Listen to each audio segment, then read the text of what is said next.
오늘 설교의 제목을 한번 따라 하실까요? 하나님의 작정. 여러분, 저는 초등학교를 나오지 않았습니다. 저는 국민학교 출신입니다. 아마도 이 자리에 계신 분들 가운데 대부분의 우리 성도님들이 국민학교 출신이라고 생각이 되어집니다. 컴퓨터 앞에 앉아서 자판을 국민학교 이렇게 치게 되면 자동으로 초등학교로 변환이 되어집니다. 요즘은 국민학교를 초등학교라고 말하지요. 저는 제가 사는 고향 그 하양 국민학교 71회 졸업생입니다. 제가 국민학교 다니던 시절 정말 학수고대하던 날은 여름방학, 겨울방학이었습니다. 봄방학은 보너스였습니다. 그 당시에 방학이 시작이 되어지면 가장 먼저 무엇을 하느냐? 1일 생활 계획표를 만드는 것입니다. 이 콤파스가 있으면 그것은 이제 원을 그리면 되는데, 콤파스가 없으면 두꺼운 종이에 양쪽에 구멍을 뚫어서 연필을 꽂아서 이제 둥글게 원을 그립니다. 그리고 나서 이제 시간대별로 칸을 나누고 빈 칸을 채웁니다. 아침에 일어나기, 밥 먹고 공부하기, 탐구 생활하기, 점심 먹고 오후 내내 자유시간, 저녁 먹고 일기 쓰기, 그리고 꿈나라로 슝 이렇게 만들어 놓으면 일단 완성입니다. 그리고 그것을 한쪽 벽에 딱 붙여 놓습니다. 계획은 멋지게 세웠습니다. 그런데 친구들과 놀다 보니까 이 미루어두었던 숙제가 산더미입니다. 개학까지는 일주일도 남지 않았는데 밀린 숙제하느라고 아주 초비상입니다. 밀린 탐구 생활을 하고 만들기 숙제도 합니다. 일기를 씁니다. 월, 일, 요일까지는 쓰겠는데 날씨가 영 생각이 안 납니다. 맑음인지 흐림인지 비가 왔는지 눈이 내렸는지 도무지 기억이 안 납니다. 그럴듯하게 일기는 썼는데 날씨를 몰라서 아주 진땀을 뺐던 그러한 기억들을 가지고 있습니다. 가만히 생각해 보면 매번 맞이하는 방학 때마다 그럴듯하게 세운 계획을 한 번도, 정말 단 한 번도 제대로 지킨 적이 없었던 것 같습니다. 나름 계획하고 뜻을 세우지만 그대로 실천하고 성취하는 일은 힘들고 어렵습니다. 그래서 생각합니다. 인생 참 뜻대로 안 되는구나 라고 말입니다. 이처럼 우리 사람은 계획을 세우지만 그 계획대로 실천하지 못할 때가 훨씬 더 많습니다. 그러나 우리 하나님은 우리와 다르십니다. 한번 세우신 그 계획은 반드시 이루어 가십니다. 그것을 우리는 하나님의 작정이다 그렇게 말합니다. 소요리 문답 7문에 보면 하나님의 작정은 무엇입니까? 하는 물음이 나옵니다. 거기에 이렇게 답을 하고 있어요. 우리 함께 답을 해보겠습니다. 시작. 하나님의 작정은 하나님의 영원한 계획과 목적인데 하나님의 작정에 따라 하나님은 자신의 영광을 위해 앞으로 일어날 모든 일을 미리 정하셨습니다. 아멘. 여러분, 이 내용을 참고하여서 하나님의 작정에 대한 말씀을 함께 살펴보겠습니다. 첫째로 하나님의 작정입니다. 여러분, 하나님의 작정은 무엇입니까? 하나님의 영원한 계획과 목적을 말합니다. 여기에서 작정이란 하나님이 자신이 기뻐하시는 뜻대로 모든 일을 계획하시고 다 이루시는 것을 말합니다.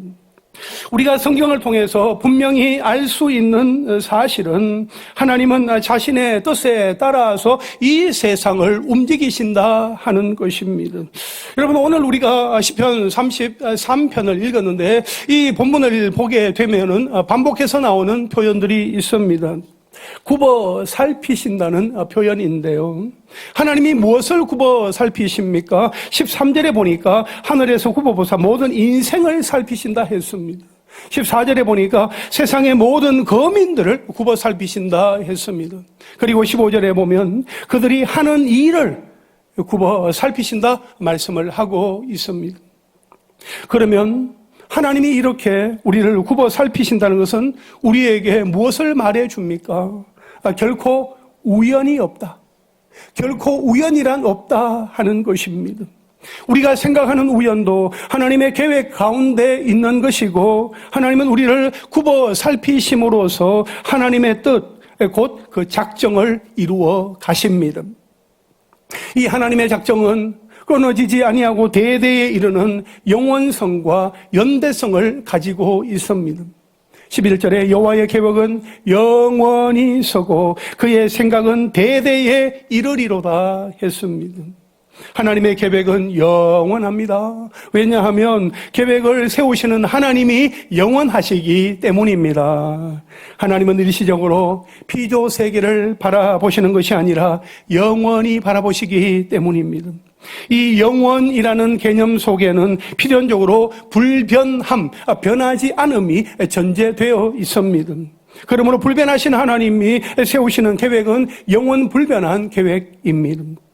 과거와 현재 그리고 미래를 막론하고 하나님의 계획은 영원합니다.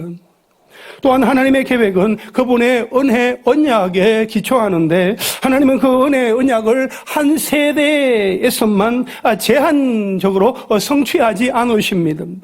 오히려 자자손손 대대손손 성취하십니다. 그래서 그 유익은 광범위하게 주어지는 것이지요. 하나님의 계획은 아브라함과 이삭, 야곱의 자손들에게 전방위적으로 미칠 뿐만 아니라 예수 그리스도 안에서 영적 이스라엘이 된 우리 모두에게도 동일하게 미치는 것입니다. 그러기에 하나님의 계획의 영원성과 연대성은 모든 성도들에게 참된 위로와 평안을 더하여 줍니다. 그래서 12절에는 이렇게 말씀합니다. 여호와를 자기 하나님으로 삼은 나라 곧 하나님의 기업으로 선택된 백성은 뭐가 있어요? 복이 있다고, 복이 있도다 말씀하고 있습니다. 여러분, 하나님의 계획은 그 자체로 복입니다. 왜냐하면 하나님이 자신의 지혜와 능력으로 모든 만물을 굽어 살피시고 모든 만물에게 가장 선한 방법으로 계획을 세우고 이끌어 가시기 때문입니다. 여호와 하나님은 만복의 근원이십니다. 만복의 근원이신 하나님이 만물의 생사화복을 주관하셔서 계획을 세우시는 것이야말로 복이라 하지 않을 수 없습니다. 여러분, 사랑의 반대말은 무엇입니까? 사랑 없음입니까? 미움입니까? 전쟁입니까? 무관심입니다. 사랑의 반대말은 뭐라고요? 무관심이에요. 하지만 우리 하나님은 만물을 향해서 지대한 관심, 지극한 관심을 가지시고 자신의 선한 뜻대로 모든 계획을 세우십니다. 하나님은 세상을 창조하시기 전부터 모든 일을 계획하셨고 지금도 자신의 계획에 따라 일하고 계십니다. 여러분, 하나님은 자신의 기분과 상황에 따라 즉흥적으로 일하지 않으십니다. 하나님의 계획은 불변하십니다. 하나님의 계획은 변경되거나 취소되는 일도 없습니다. 여러분, 하나님의 계획은 영원 불변하다는 것이 우리에게는 정말 큰 복입니다. 만약 수시로 변하는 불완전한 인간들이 세상 역사를 이루어 간다면 얼마나 불안하겠습니까? 그러나 성경은 이 세상의 역사는 불변하시는 하나님의 역사에 따라, 하나님의 계획에 따라 진행되고 있다고 우리에게 말씀해 주고 있습니다. 또한 하나님이 세우신 이 계획은 모든 일을 다 포괄합니다. 그런데 사람들의 지식은 한계가 있기 때문에 계획을 세울 때에 모든 것을 다 포괄하지 못합니다. 담아내지를 못합니다. 예를 들어서 세계 최고의 지식과 정보망과 학자들을 자랑하는 미국도 세계 경제 위기를 막지 못했습니다. 우리 사람에게는 한계가 있습니다. 내일 일도 한치 앞도 내다볼 수 없습니다. 그러나 하나님은 우주 만물과 천사와 사람들 사이에 일어나는 아주 세밀한 일까지도 계획하셨고 이루고 계십니다. 그러므로 이 세상의 어떤 일도 하나님의 통제 밖으로 불쑥 튀어나와서 하나님의 계획을 취소시키는 일은 없습니다. 하나님이 자신의 선하신 목적에 따라 모든 일을 계획하셨기 때문입니다. 하지만 전쟁이 발발하고 전염병이 돌고 재난이 일어날 때에 우리는 무척이나 혼란스럽습니다. 아니, 왜, 누가, 무엇 때문에, 어떻게 이런 일이 일어나는 거야 하면서 고통스러워합니다. 그런데 우리는 이런 일들에 대하여 혼란스러워할 필요가 없습니다. 앞으로도 나라와 나라 사이에 전쟁이 일어나고 난리가 생기고 지진이 일어난다 할지라도 놀라지 말 것은 이런 일이 일어나되 또 있어야 하되 끝은 아니라고 예수님께서 말씀하셨기 때문입니다. 그러므로 하나님의 계획은 우리의 계획과는 차원이 다른 신비하고 놀라운 것임을 기억해야 합니다. 무엇보다도 하나님의 계획은 반드시 이루어진다 하는 것입니다. 여러분, 우리의 계획은 실패할 때가 많습니다.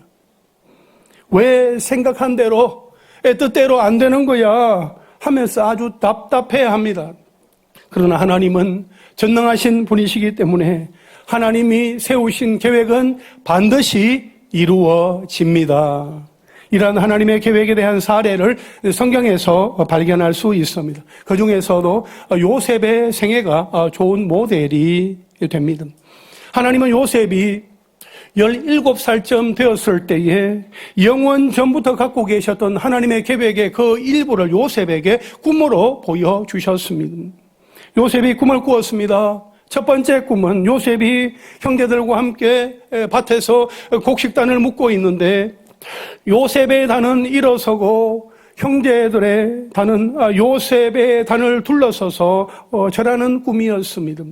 두 번째 꿈은 해와 달과 11별이 요셉을 향하여 절하는 꿈이었습니다. 요셉은 미래에 대해 하나님이 보여주신 그 꿈으로 인하여서 험한 세월을 살아야 했습니다. 저기 꿈꾸는 자가 오는도다 하면서 비웃는 형님들로부터 미움과 질투를 받던 그 끝에 애굽의 종으로 팔려갑니다.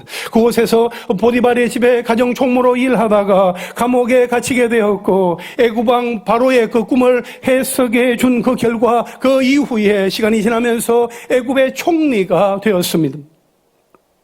그 당시에 애굽을 비롯한 모든 땅에 흉년이 들었을 때에 애굽에는 곡식이 있다더라, 애굽에는 곡식이 있다던데 라는 그 소식을 듣고 요셉의 형제들이 애굽의 양식을 구하러 와서 요셉 앞에 엎드리게 되면서 어릴 적 요셉의 꿈이 그대로 이루어지게 되는 것을 우리는 보게 됩니다. 하나님이 요셉에게 꿈을 주셨고 오랜 세월이 흐른 뒤에 그대로 이루어지게 되었습니다. 하나님이 요셉을 통하여 큰 구원의 역사를 이루시려고 형제들보다 앞서 애굽으로 요셉을 보내신 것입니다. 여러분, 이 요셉의 이야기는 단지 요셉 한 사람의 인생 이야기가 아닙니다.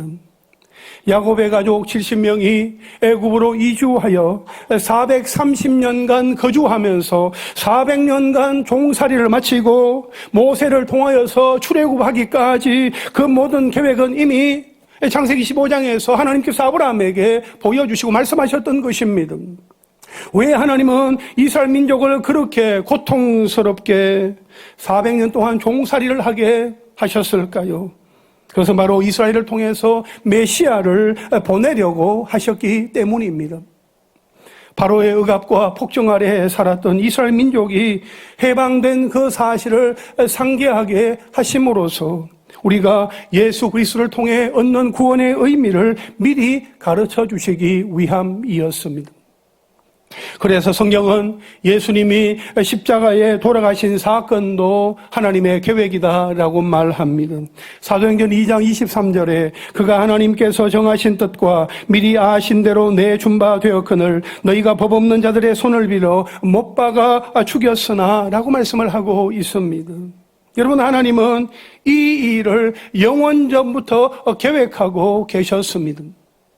아담과 하와가 범죄했을 때에 하나님은 뱀에게 메시아에 대한 계획을 말씀해 주셨습니다. 창세기 3장 15절 말씀 우리 함께 읽겠습니다. 시작. 내가 너로 여자와 원수가 되게 하고 내 후손도 여자의 후손과 원수가 되게 하리니 여자의 후손은 내 머리를 상하게 할 것이요 너는 그의 발꿈치를 상하게 할 것이니라 하시고. 여러분 여기 보면 여자의 후손은 누구를 말하는 것입니까? 예수 그리스도를 가리키는 것입니다. 그리고 너는 누굽니까? 사탄으로 가장되어 있는 이 뱀을 말하는 것입니다. 사탄 마귀 권세를 말하는 것이요. 사탄 마귀가 예수님을 십자가에 달리게 하면서 그 무릎, 그 발꿈치를 상하게 하였으나 예수님은 그 사탄의 머리를 깨뜨리신다는 이 예언의 말씀을 하나님께서 창세기 3장 15절에서 이렇게 말씀을 해 주셨습니다. 그런데 성경은 이 계획도 아담과 하와의 범죄 이후에 세워진 것이 아니라 창세전에 미리 세우신 계획이었다라고 말합니다. 또한 우리가 구원을 받는 것, 우리의 성별, 우리가 태어난 이 시대와 우리의 얼굴의 생김새까지도 모든 것이 하나님의 계획 속에 일어난 일이다라고 우리에게 말씀해 주고 있습니다. 이것은 우리에게 큰 의미가 있습니다. 세상의 모든 것이 다 하나님의 계획 속에서 이루어지고 있기 때문입니다. 심지어 우리가 복음을 듣고 믿어 하나님의 자녀가 된 것도 하나님의 계획 안에 있습니다. 할렐루야. 그러므로 우리를 선택하여 자녀로 삼아주신 하나님께 감사해야 합니다. 더 나아가서 하나님의 그 영원하신 계획을 인정하고 그분의 뜻대로 살아갈 것을 결단해야 합니다. 우리 좌우에 계신 분들과 한번 인사하실까요? 하나님의 뜻대로 살아갑시다.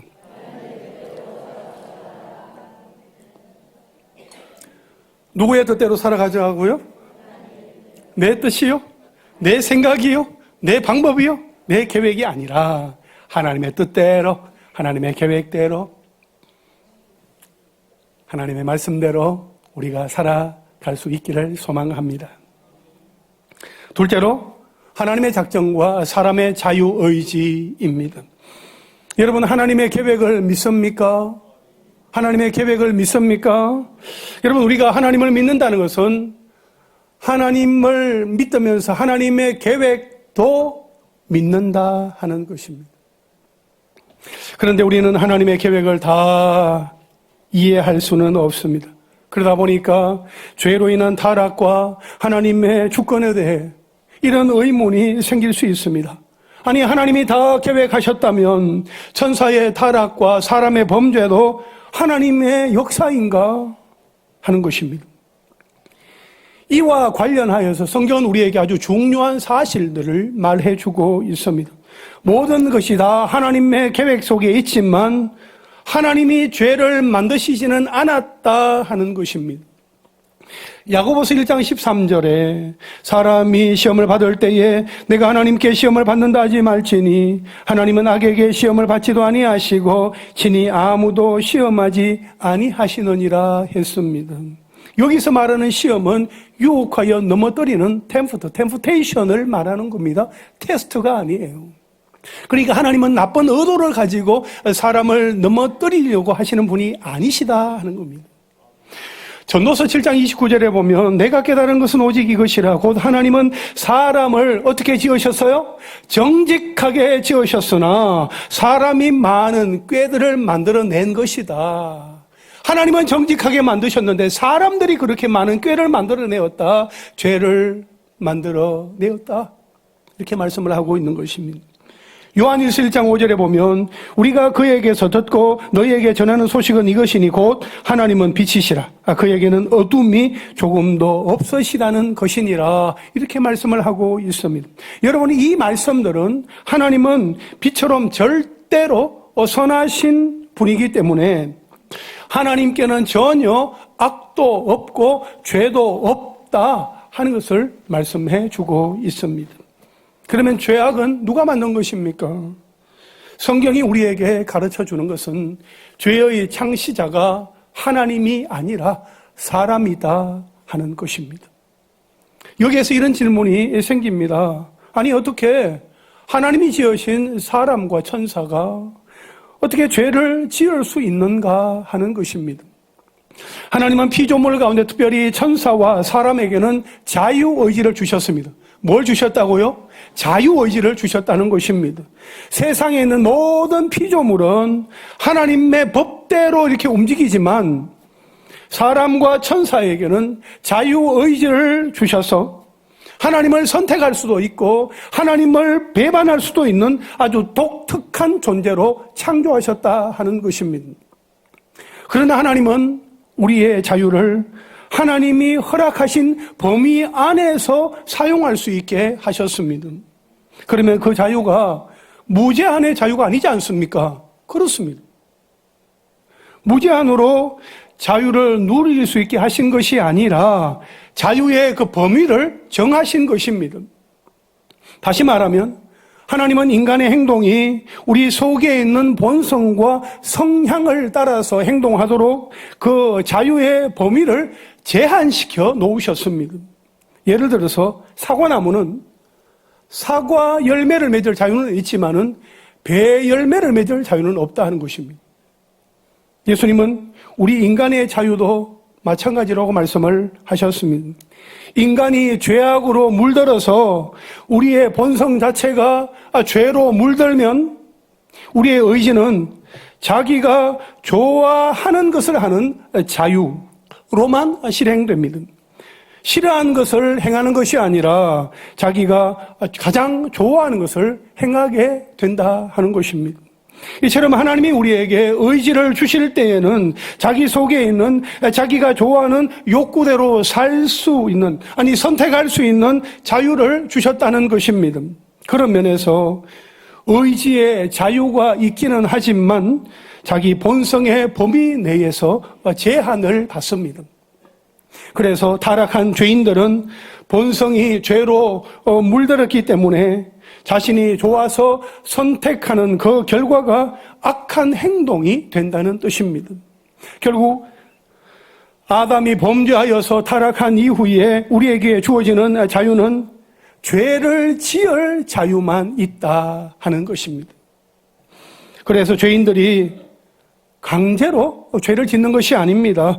자기가 가장 좋아하는 욕구를 따라서 가장 그냥 자연스럽게 죄를 짓는 것이다 하는 거죠. 여러분, 죄인들은 하나님의 심판 앞에서 핑계할 수가 없습니다. 하나님이 시켜서 사람이 죄를 짓는 것이 아니라 사람이 자기가 하고 싶은 대로 자기의 본성을 따라서 죄를 짓는 것이기 때문에 결코 자신의 그 책임을 피할 수가 없다 하는 것입니다. 그러나 우리에게 주어진 기쁜 소식이 무엇인지 아십니까? 우리가 은혜로 구원을 받게 되면 성령이 오셔서 우리의 본성을 새롭게 하여 주신다 하는 것입니다. 죄로 인하여 타락했던 자유의지가 성령으로 인하여 새롭게 회복되는 것입니다. 그래서 예수님을 믿는 사람들이 하나님께 찬송을 드리고 싶고 기도하고 싶고 감사하고 싶은 것도 자유의지 때문입니다. 가장 자연스럽게 우리 속에서 나오는 욕구를 따라하는 것입니다. 여러분, 우리가 기억해야 할 것은 모든 일은 하나님의 작정, 하나님의 절대 주권에 의해서 일어나지만 우리가 행한 것들에 대해서도 하나님이 반드시 책임을 물으신다 하는 것입니다. 어떤 사람들 중에는 하나님이 모든 것을 다 계획하시고 작정하셨다고 하면 내 인생은 이미 다 결정이 된 것인가요? 나는 이렇게 살아갈 운명인가요? 라고 질문을 합니다. 그러나 하나님의 크신 뜻과 계획은 세상이 말하는 운명이 아닙니다. 운명과 하나님의 계획은 초월적인 존재의 뜻이 우선된다 하는 점에서 비슷한 것 같지만은 사실은 전혀 다른 개념입니다. 운명론자는 팔자 탓이다, 사주 탓이다, 부모 탓, 환경 탓을 말합니다. 나의 계획대로 되지 않을 때에, 때로는 실패를 경험할 때에 우리는 좌절하곤 합니다. 그리고 그런 결과를 예비하신 하나님을 원망합니다. 그렇게 원망과 포기로 하나님 앞에서 반응을 합니다. 그런데 여러분, 우리의 실패가 정말 하나님의 실패일까요? 나에게 일어나는 그 모든 일이 하나님의 선한 계획 속에 있다는 그 사실을 알기에 하나님의 작정을 바라보는 자는 찬양과 감사를 하게 되어 있습니다. 하나님은 영원하시고 우리를 살피시는 사랑의 하나님이시기 때문입니다. 이것이 불확실한 미래를 살아가는 우리에게는 반드시 필요한 믿음입니다. 이제 마지막 셋째로 나의 계획보다 하나님의 계획입니다. 이사야 55장 8절 9절 말씀 우리 함께 읽겠습니다. 시작. 이는 내 생각이 너희의 생각과 다르며 내 길은 너희의 길과 다름이니라. 여호와의 말씀이니라. 이는 하늘이 땅보다 높음같이 내 길은 너희의 길보다 높으며 내 생각은 너희의 생각보다 높음이니라. 아멘. 여러분, 우리는 하늘이 땅보다 높음같이 내 생각, 내 뜻보다 더 크고 높으신 그 하나님의 뜻과 계획을 우리는 더욱 신뢰해야 합니다. 하나님이 세상에 일어날 모든 일을 영원전에 자신의 영광을 위해서 계획하셨다는 이 놀라운 사실 때문에 우리가 하나님을 신뢰하고 기쁨으로 살아갈 수 있는 것입니다. 그래서 우리는 낙심하지 않습니다. 비록 일시적으로 우리의 삶에 힘든 일이 일어나고 괴로움이 생긴다 할지라도 하나님을 사랑하는 자, 곧 그의 뜻대로 부르심을 입은 자들에게는 모든 것이 합력하여 선을 이루느니라 하신 하나님의 그 계획, 하나님의 약속의 말씀을 믿기 때문입니다. 이 모든 일이 궁극적으로는 하나님의 영광을 위해 하나님이 행하신 일이기 때문에 우리는 내일을 기대하고 소망 가운데 안식과 기쁨을 누리며 살아갈 수 있습니다. 그러면 어떻게 하나님의 뜻과 계획을 알 수 있습니까? 그 하나님의 뜻과 계획은 오직 말씀과 기도, 오직 말씀과 기도를 통해 알 수 있습니다. 우리는 성경 말씀에서 나를 향한 하나님의 뜻과 계획을 발견하게 됩니다. 그리고 하나님의 뜻에 순종하는 데 필요한 것이 기도입니다. 기도할 때 하나님의 뜻이 내 뜻이 되며 하나님의 계획이 나의 계획이 될 수 있습니다. 그리고 하나님의 뜻대로 내 삶에 적용할 수 있는 힘을 기도를 통해서 공급을 받게 됩니다. 따라서 이번 한 주간 나의 앞날에 대한 불안과 염려가 있다면 다 내려놓고 나를 향하신 하나님의 선한 작정을 발견할 수 있도록 말씀과 기도의 결단을 해 보시기를 바랍니다. 말씀과 기도의 결단입니다. 말씀과 기도 가운데 나를 향한 하나님의 작정, 우리 가정을 향한 하나님의 뜻과 계획, 우리 목장을 향한, 우리의 일터를 향한, 우리 교회를 향한 하나님의 그 뜻과 계획을 발견하는 은혜가 있으시기를 간절히 바랍니다. 이제 말씀을 정리하겠습니다. 하나님은 하나님의 영광을 위하여 앞으로 일어날 모든 일을 자신의 뜻대로 계획을 하셨습니다. 하나님의 계획은 영원하며 자손 대대로 이르는 영원성과 연대성이라는 특징을 가지고 있습니다. 하나님의 능력과 계획은 그리고 지혜는 무한하시고 무궁하시고 불변하심으로 그분의 계획도 불변하십니다. 하나님이 지시하시는 일은 반드시 일어납니다. 이러한 계획을 실행하시는 것을 통해서 하나님께서 영광을 받으십니다. 하나님의 작정, 하나님의 영원한 계획 가운데는 하나님의 영광이 포함되어 있습니다. 소요리 문답 7문에서 정의하고 있는 것처럼 하나님이 작정을 하시는 그 이유는 하나님 자신의 영광을 위해서입니다. 하나님이 그 자신을 위해서 하나님의 영광을 위해서 그 모든 일들을 작정하시는 그것이 우리에게는 유익이 되고 우리에게는 또 은혜가 되는 것입니다. 그러므로 하나님의 계획이 이루어지는 것이 하나님께 영광이 됩니다. 반대로 하나님의 계획보다 사람의 계획이 앞서게 되면 그 영광을 가로채는 것이 될 것입니다. 그러므로 우리는 우리의 마음과 생각, 우리의 모든 일을 굽어 살피시는 하나님의 계획에 주목해야 합니다. 비록 우리는 유한하지만 하나님의 작정, 하나님의 영원한 계획과 목적대로 이루어 가실 하나님을 신뢰하며 하나님을 향한 그 기대와 소망 가운데 살아가는 우리 모두가 되기를 주님의 이름으로 축원합니다.